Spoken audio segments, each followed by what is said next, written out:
Assalamualaikum warahmatullahi wabarakatuh. Perkenalkan, nama saya Rizky Alvarez dari jurusan Teknik Elektro angkatan 2020 Fakultas Teknik Universitas Mataram. Pada video kali ini saya akan men-sharing ke teman-teman yaitu tentang mengembangkan ide technopreneurship. Oke, langsung saja. Memilih produk yang profitable merupakan langkah pertama dan utama bagi teknopreneur untuk menuju kesuksesan dalam mendirikan usaha baru, menghasilkan produk baru maupun produk yang inovatif. Sudah banyak contoh nyata yang telah membuktikan hal tersebut. Bahkan Murphy 1 setelah melakukan studi tentang keberhasilan dan kegagalan bisnis menyimpulkan bahwa kunci emas untuk sukses adalah melakukan bisnis yang tepat pada saat yang tepat. Hal ini menunjukkan bahwa penentuan jenis produk, barang maupun jasa yang akan diproduksi haruslah tepat, menguntungkan atau profitable, dan dihasilkan pada saat yang tepat saat konsumen membutuhkan. Dengan demikian, langkah penting untuk mencapai kesuksesan telah kita pahami. Namun demikian, ada pendapat sederhana yang menyatakan bahwa mencapai sukses tidaklah mudah. Hal ini terlihat dari sedikitnya ide-ide yang mampu menghasilkan kesuksesan bagi pendirian usaha baru. Bahkan ketika suatu produk baru, misalnya produk inovasi yang diperkenalkan oleh perusahaan yang sudah mapan pun masih sering mengalami kegagalan. Majalah Business Week 2 dalam suatu diskusi yang dilakukan oleh AT Kearney INC menegaskan adanya suatu resiko ketika kita melakukan inovasi produk. Sebagian hasil diskusi tersebut adalah jika suatu perusahaan mengeluarkan segala kemampuan maksimalnya dalam berinovasi, maka produk baru yang dipasarkan pada pasar baru hanya akan mempengaruhi satu orang dari 20 orang yang ada. Hal ini mungkin disebabkan karena orang-orang di pasar baru tersebut masih menggunakan produk lama atau sejenis yang sudah sering digunakan. Jika produk lama dipasarkan di pasar yang baru, hanya akan mempengaruhi satu orang dari 4 orang yang ada. Sedangkan apabila suatu produk baru dipasarkan pada pasar yang lama, akan mempengaruhi satu orang dari 2 orang yang ada. Akhirnya, jika ada produk lama yang dipasarkan pada pasar yang lama, akan dapat mempengaruhi satu orang dari 1 orang yang ada. Sebelum membahas metode untuk mendapatkan ide-ide usaha, mungkin kita perlu menguji beberapa persyaratan yang harus dipenuhi agar suatu produk menjadi sukses dalam usaha baru yang akan kita dirikan. Persyaratan yang pertama dan terpenting adalah bahwa usaha baru tersebut haruslah mampu bersaing di pasar yang ada sehingga dapat bertahan. Kedua, berusaha mencari ide yang memenuhi kriteria-kriteria berikut ini. Yang pertama, produk memenuhi kebutuhan yang belum terlayani. Kriteria ini muncul karena satu, kebanyakan orang tidak mengerti tentang cara pembuatan produk untuk memenuhi kebutuhan yang ada. 2. Adanya kebutuhan yang belum disadari. 3. Adanya kebutuhan yang belum muncul. Kemudian yang kedua, produk memenuhi kebutuhan pasar di mana permintaan melebihi supply. Hal ini berarti bahwa produk yang akan dihasilkan harus berkompetisi dengan produk sejenis di pasar yang sama, di mana produsen yang sudah ada sebelumnya tidak mampu mencukupi kebutuhan yang ada. Yang ketiga, produk lebih unggul dari produk sejenis yang sudah ada.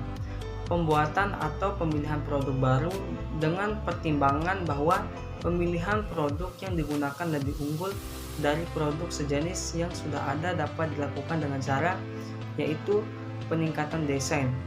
Inovasi desain akan menghasilkan karakteristik dan performansi yang lebih baik dan kualitas serta keandalannya meningkat sehingga mempunyai keunggulan yang kompetitif. Kemudian harga lebih murah. Kemampuan untuk menghasilkan harga yang lebih kompetitif namun masih mendatangkan profit yang diinginkan tergantung pada keunggulan kita dalam bidang produksi, distribusi, dan atau penjualannya. Keunggulan tersebut misalnya didapatkan dari biaya material, tenaga kerja, transportasi, fasilitas pajak, serta proteksi tarif dari pemerintah terutama terhadap barang impor. Kriteria-kriteria tersebut dapat dijadikan sebagai petunjuk untuk mencari dan menentukan ide usaha dan sebagai penyaringan awal sehingga menghasilkan ide usaha yang potensial. Karena ide potensial merupakan kunci sukses, mungkin kita akan mengira hal tersebut merupakan hal yang sulit didapatkan. Bahkan ada beberapa orang yang mengklaim bahwa ide potensial tersebut hanya dapat disediakan oleh lembaga riset yang terpercaya. Ada beberapa alternatif untuk mendapatkan ide potensial. Karger dan Murdick juga mengemukakan dua pendapat kunci untuk mengidentifikasi peluang ide usaha, yaitu yang pertama, identifikasi suatu kebutuhan beserta produk yang mampu memuaskan kebutuhan tersebut, atau yang kedua, mencari ide produknya dan pikirkan cara mengembangkan kebutuhan yang dipenuhi produk tersebut. Ada metode untuk melakukan hal tersebut, yaitu mengidentifikasi kebutuhan. Ide usaha dapat distimulat atau muncul karena adanya informasi yang mengindikasikan adanya kebutuhan. Pendekatan ini membutuhkan data dan pertimbangan-pertimbangan untuk dianalisa. Kebutuhan tersebut mungkin berupa sesuatu yang mahal atau hal yang belum terpenuhi. Oleh karena itu, kita perlu melakukan hal-hal seperti berikut ini. Yang pertama, mempelajari industri yang sudah ada. Yang kedua, mengkaji input dan output industri. Yang ketiga, menganalisa tren populasi dan data demografi. Yang keempat, mempelajari dan melakukan konsultasi mengenai rencana pembangunan. Yang kelima, mengkaji tren ekonomi. Yang keenam, analisa terhadap perubahan sosial. Yang ketujuh, mengkaji pengaruh aturan baru. Melakukan identifikasi kebutuhan adalah dalam rangka untuk menentukan ide yang berkaitan dengan produk yang akan dihasilkan. Jadi harus product oriented. Kita cenderung untuk mengarahkan ide tersebut untuk memenuhi salah satu atau semua kriteria yang telah kita bahas sebelumnya. Banyak ide yang dapat kita munculkan, tetapi mungkin hanya sedikit yang lolos dari penyaringan awal. Namun demikian, logikanya semakin banyak ide yang dihasilkan, kesempatan untuk mendapatkan ide yang lebih baik akan semakin besar.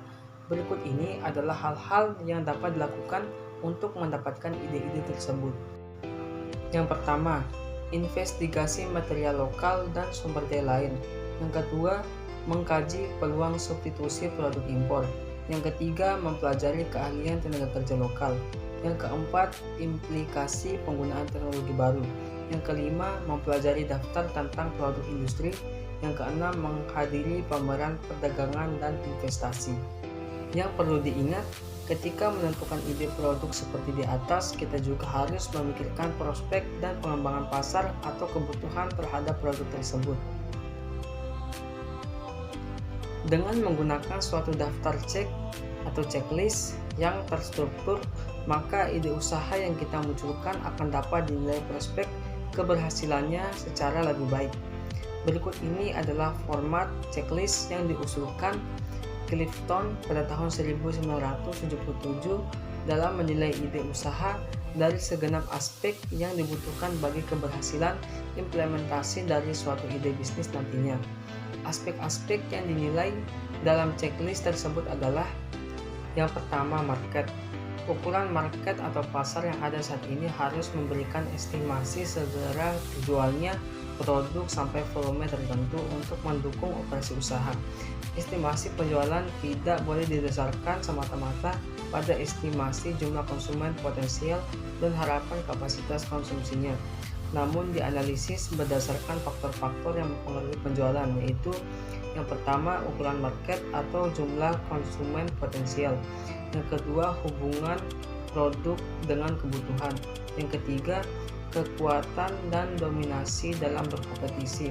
Yang keempat, hubungan harga dan kualitas dalam kaitannya dengan tingkat kompetitifnya produk. Yang kelima, persyaratan servis atau pelayanan.